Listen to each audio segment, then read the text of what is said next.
Ready.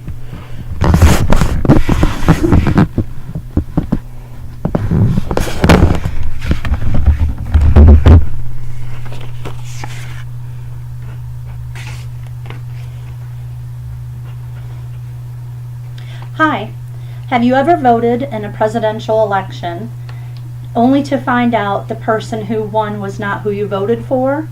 That they did not win the popular vote, but they won the electoral vote? Or have you ever not voted because you feel that your vote does not matter within the presidential election? I voted for Hillary Clinton in the last election, and even though she won approximately 3 million more votes than Donald Trump still took office.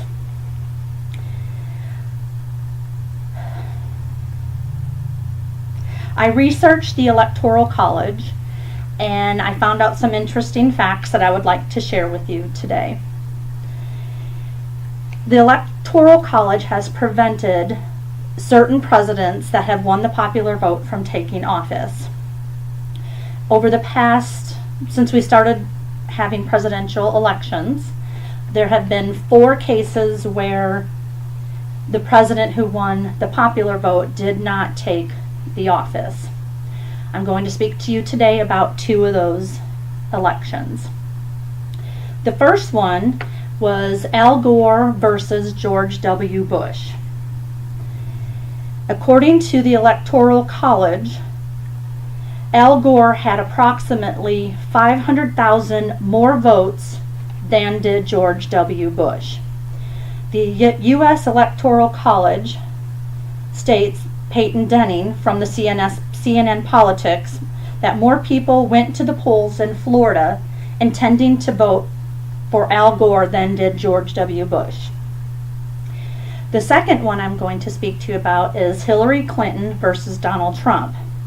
Those votes were not as close as Al Gore versus George W. Bush. However, Hillary Clinton did not take office. According to the Federal Elections Committee, Hillary Clinton had approximately 2.5 million more votes than did Donald Trump. Interestingly, Donald Trump stated on Twitter in 2012 that he says the Electoral College is a disaster for democracy.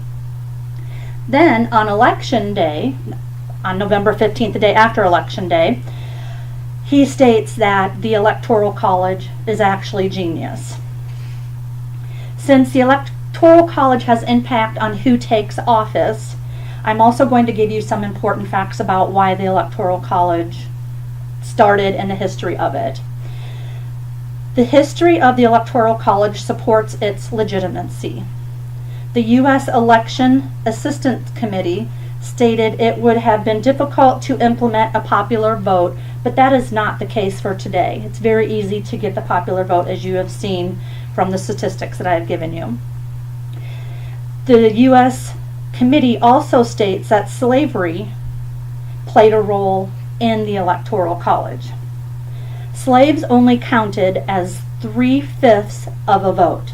For example, if there was 5 people in here today that were slaves, only 3 of their votes would count in the election versus 5.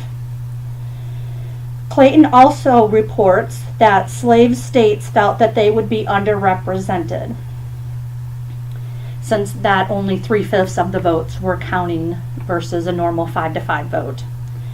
Now that you know some history of the Electoral College, let's consider why it is useful today. Some beliefs are inaccurate, and some say that it would cause candidates to campaign in only populous states. For example, California, LA and California or New York City would be a very populous area that only the candidates would go and campaign for. And now they're only campaigning in swing states such as Michigan, Florida, Pennsylvania, and Wisconsin. Many believe it's fair because the less populous states would then be represented. Clayton says since most states award all of their electoral votes to only one candidate, anyone who didn't vote would then not be represented. If we went away from the Electoral College, this would be remedied by going with the popular vote.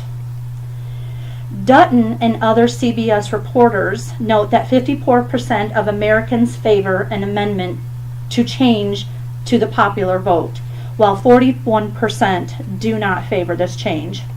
He also states that this movement has increased in the last 30 years.